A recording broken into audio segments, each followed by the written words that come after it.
If you're new, welcome. But one of the main reasons why I have this account is to better understand myself and to journal my growth or my downfall. It could go either or direction.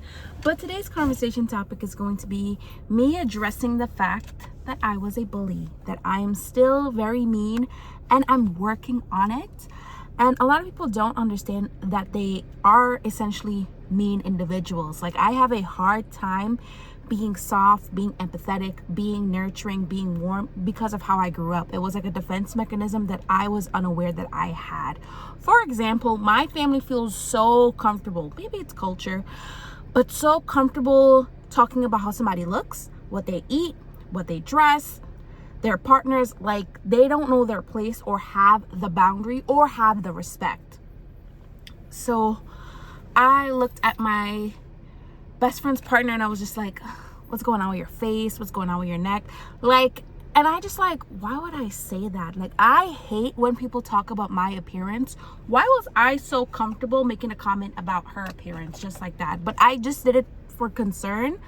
But I could have worded that a whole lot better. Like, when I see people like need like help, need like a shoulder to cry on, I get a little weirded out and I'm just like, toughen up, like, life's hard. And that's why I said, like, in my previous videos, I relate more to men than I do women, because I grew up in a way where just like, be a soldier, I don't care if you have emotions, suck it up, suck it up, suck it up, like, be cold, be callous, be mean. Like, I don't need some like soft little girl. I need you to like be a grown-ass woman. Like, what differentiates a child from an adult is responsibility. And I was given a lot of responsibility at a young age. Like, I was supposed to like keep an eye on my dad to see if he was cheating. I was supposed to take care of my brother because he's not as social as I am. I was supposed to fit in all of these boxes at a very young age. I'm talking about like 6, 7. On top of that, I was like being molested, and like, it's like a whole lot of things on why I have become the person that I have become. And I had to take a lot of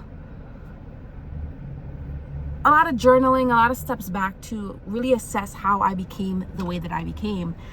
And I'm not gonna lie to you, I didn't like what I was looking at, and it came from a lot of self-hate. Growing up as a teenager, I hated the shit out of myself. Like, I felt like I looked wrong, I talked wrong. Like, I really had a lot of self-hate, and I was just a mean asshole. Like, I grew up with family members who were mean just like I was, and I felt like I had to put my friends through the ultimate test. Like, I knew I had like this mentality of just like, oh, if you could tolerate me being an asshole to you, if you could tolerate me being mean to you, if you could tolerate all the bullshit that I force feed you, maybe you could love me. Maybe you are worth having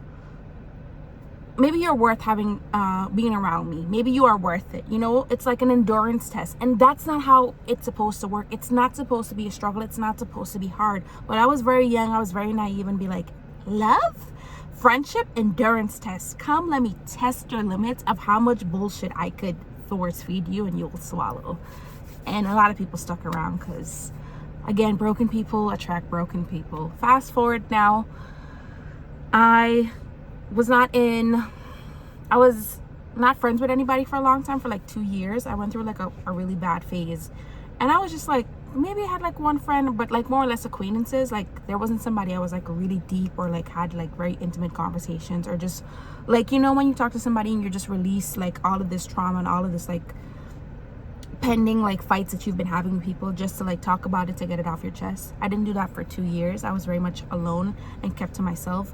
And then I got myself into a very horrible relationship, and in that relationship, I was an asshole. I'm not gonna sit here and pretend I was a victim. Like, oh my God. Like, we were just mean, vicious people to each other. Like, I threw his trauma back in his face.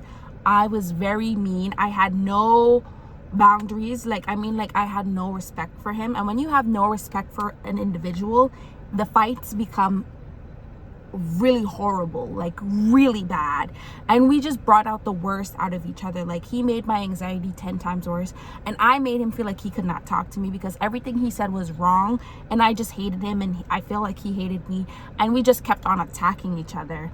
And it was just a very, very horrible relationship. And that has ended. And I realized still, like, I do it with my friends and I still do it to strangers where I don't know my limits and where I don't know how to, like, I get so excited like a little kid and I like push your buttons in a sense. Like, I don't know how not to be an asshole. And what I mean to say, like, if I know, like, you're from the Bronx, I'll make fun that you're from the Bronx, or like I'll make fun of your like struggles, because like me, I find like really morbid jokes funny. Like maybe it was like a coping mechanism, but I just don't know how to be soft and how to be gentle and how to make someone feel safe. And essentially that's what I want to do. But I feel like it's just, these walls are so high, like I don't know how to break it at times, and I just feel so bad. Like I overanalyze the shit out of everything I do, and I feel like the people around me suffer because of it. I hope you're not looking at this video and be like, oh my god, you're full of excuses. Grow up. I'm taking accountability and I'm trying to navigate my life a whole lot better. That way I don't take it out on people. That way I don't take it out on the people that I love, because that is what I grew up on. Like, you always take out your anger, your hatred, the stress out of a loved one. The person you love and care about the most suffers the most because they love you and care about you. So you're there to use them, because the people around you, your friends, your acquaintances, everybody benefits from you essentially. But your family members who love and care about you, they get the worst version you have to offer of yourself, because that's what family does. And I grew up like that, and it's just crippling. And I have friends who are like this in a sense, where we don't know how to be soft. It's a constant struggle, like a hard struggle. Like, you know, when somebody's just trying to like cry and be vulnerable and like talk about all like the trauma they went through. Me and my friends, we talk about the most traumatic shit and we will laugh about it. Like, it's a giggle. Like, this is what you endured, this is what I endured. And no one is like vulnerable and safe. But maybe that's our way of being vulnerable and safe. I just don't understand how that's gonna work for us in the future. If I want to bring a child into this world, I don't want them to be rough like I am. I don't want them to feel like when I shut down, like I completely shut down, and when I get angry, I get overly angry. Like, my unregulated emotions affects the shit out of me and affects everybody around me. Moral of it being, sometimes when you're around a bully, you need to like check them.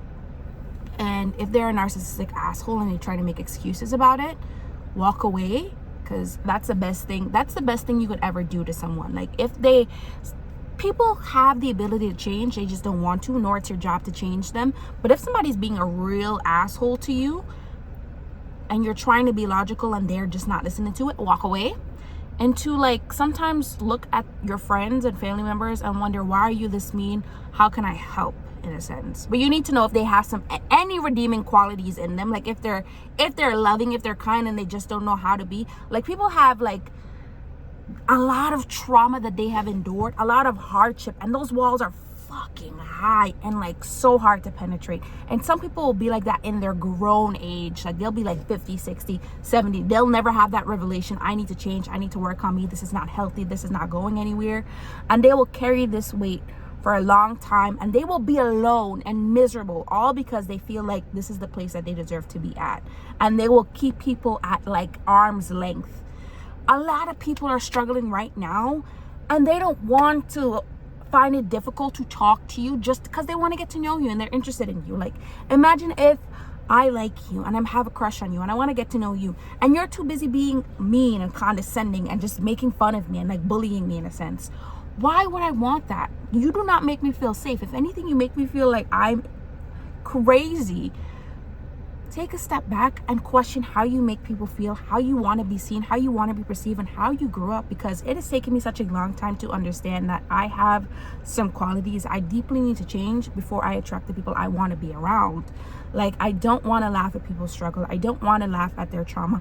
I don't want to come off as an asshole. I don't want to be mean. I don't want to pick people apart. I don't want to bully them, because that's not funny, and that's not kind, and that's not caring, and that's not loving. That is the exact opposite of all the things I don't want to be. I don't want